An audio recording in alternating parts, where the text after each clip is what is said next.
The mission of FurnishHope is to take gently used furniture from people who have too much, are willing to donate it because they're moving, downsizing, redecorating.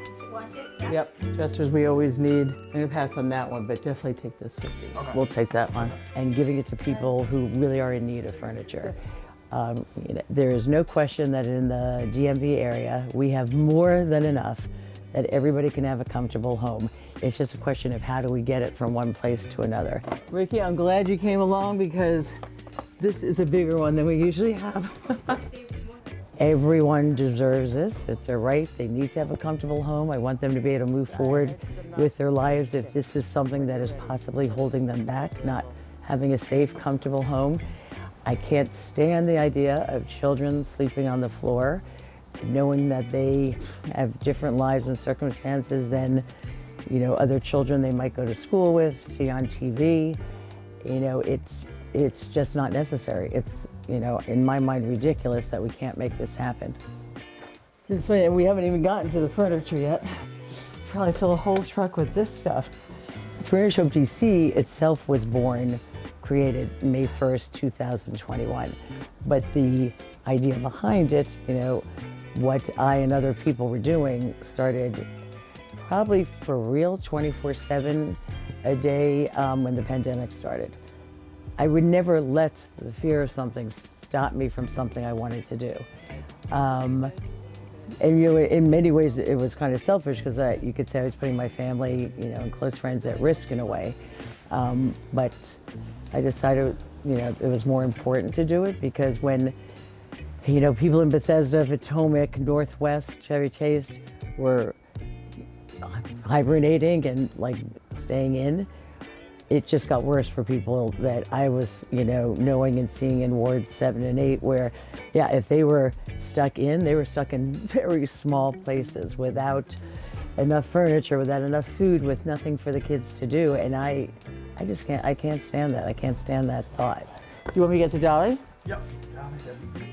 I did this GoFundMe for a truck because I was using a smaller truck at first. I was borrowing my husband's truck, through his company, or I was asking friends if I could use their truck. So I finally did a GoFundMe for a big box truck and literally just went around picking up furniture and would try to get friends or other people to go with me. I hired someone on a freelance basis, in the beginning.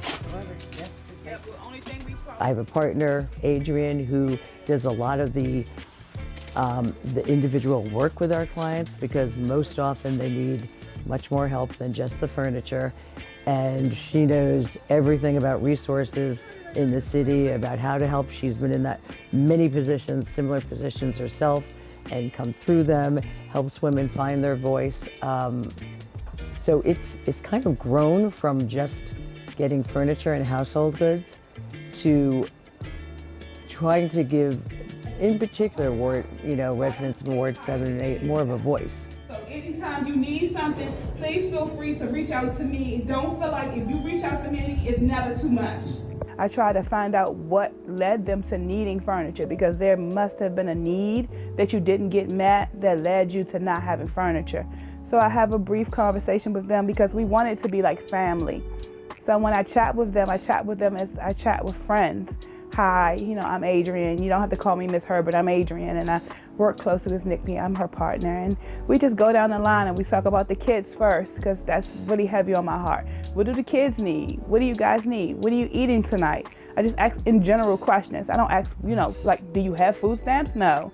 Just what are you eating tonight? And if they say, oh, okay, so maybe you need some resources. What can we do to make this situation better? That's why people have our numbers. They have the real home numbers, our real direct numbers. Because I want you to, if you need something, I don't want you to suffer by yourself.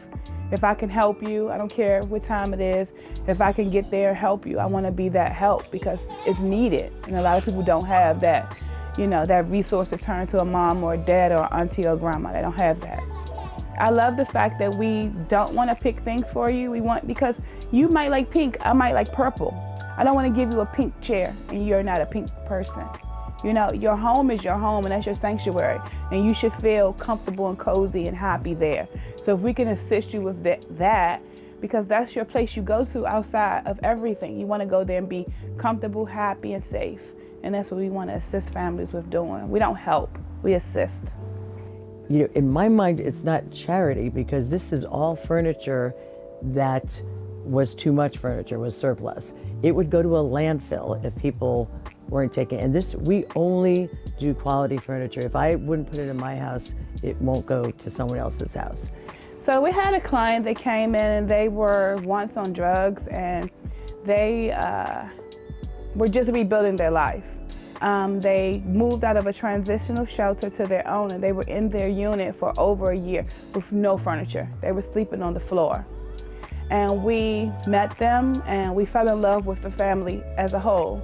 And the family would come and hang out, and if we saw something that they needed or we thought would be cool for the kids, some activities, puzzles, those are the type of things we do. We try to keep connected. We helped her turn her life around, and to today she's doing much better, and they have furniture and everything, and they text us from time to time, not asking for anything, just to give us an update and say we're doing good and send pics, and those are the type of things we love to see, success stories. Well, everyone's a success anyway. You just fall down sometimes.